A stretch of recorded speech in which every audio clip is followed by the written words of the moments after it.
Homer, jour 38, nous sommes le 23 liard. Et aujourd'hui, comme vous voyez, nous avons une bougie et un grand bol, un grand saladier d'eau.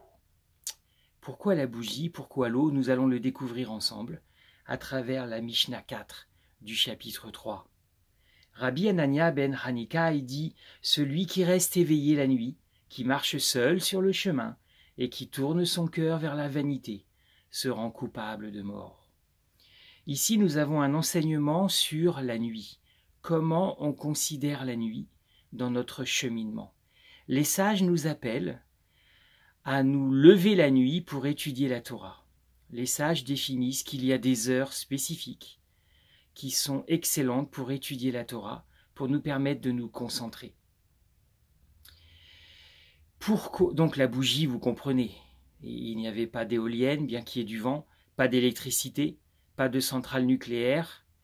Donc évidemment, on utilisait la bougie pour pouvoir se concentrer le jour. Pourquoi un bol d'eau? Ça, c'est une bonne question. Pourquoi un bol d'eau?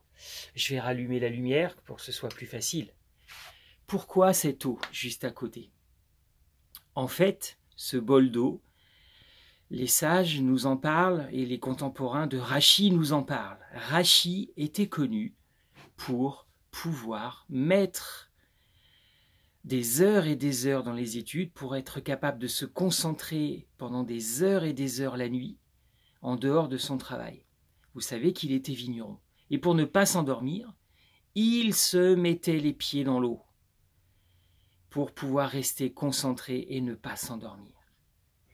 Voilà, donc dans notre cheminement, nous sommes appelés à nous poser des questions. Où est-ce qu'on en est dans notre étude? J'ai des amis, j'ai des frères qui étudient beaucoup la nuit, qui se couchent tard. Et franchement, j'admire leur engagement. J'admire ceux qui se lèvent pour prier à des heures très matinales pour étudier la Torah. On n'en est peut-être pas tous là, moi le premier. En tout cas, dans notre cheminement, il est bon de se questionner comment j'étudie, à quel moment j'étudie et est-ce que je profite des bonnes heures. Les sages nous enseignent que la nuit, il y a des heures formidables pour étudier la Torah car nous sommes en dehors du tumulte du monde. Il n'y a pas d'agitation, il y a le silence, pas de bruit, pas de perturbation visuelle. Voilà. Donc, examinons notre cœur pendant ce cheminement par rapport à l'étude, comment on utilise notre nuit. Je vous souhaite une bonne journée, Shabbat approche. Bonne journée les amis, n'hésitez pas à acheter une grande bassine pour mettre vos pieds dedans, de grandes bougies. Peut-être on aura l'impression d'être au 1er siècle ou au temps de Rashi au Moyen-Âge. Voilà. Rashi était quelqu'un de formidable. Un jour on en parlera vraiment. Je vous souhaite une bonne journée, bonne préparation de Shabbat, courage à ceux qui sont à l'hôpital ou qui sont malades. Et on se voit demain pour une nouvelle Mishnah. Bonne journée les amis.